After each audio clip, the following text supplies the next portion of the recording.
Súčasťou online skúšok v aplikácii ScioLink je použitie druhej kamery vášho smartfónu. Tá umožňuje hodnotiteľom lepšie vidieť váš pracovný priestor a zabezpečuje, že test prebieha férovo a podľa pravidiel. Po úvodných kontrolách sa na obrazovke zobrazí QR kód. Vezmite telefón a naskenujte ho. Na otvorenej stránke povoľte prístup ku kamere a mikrofónu.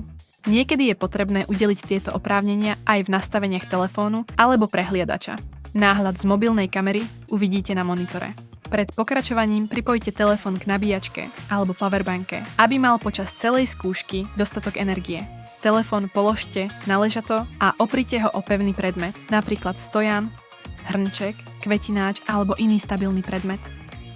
Upravte uhol tak, aby kamera po celý čas zachytávala monitor, klávesnicu, obe ruky a hrudník.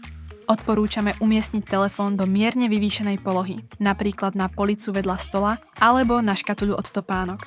Vyššie umiestnenie poskytne širší záber a znižuje riziko, že kameru nechtiac zakriete rukou pri písaní. Ak sú pri skúške povolené poznámky, majte ich položené priamo na stole tak, aby boli na druhej kamere jasne viditeľné počas celej skúšky.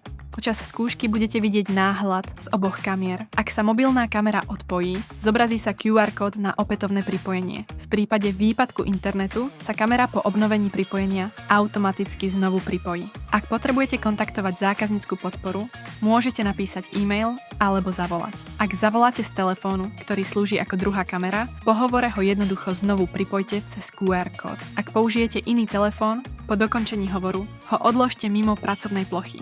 Nezabudnite pred každým termínom prejsť povinnú kontrolu zariadenia, pomôže vám včas odhaliť prípadné problémy. Teraz máte všetko pripravené. Držíme vám palce.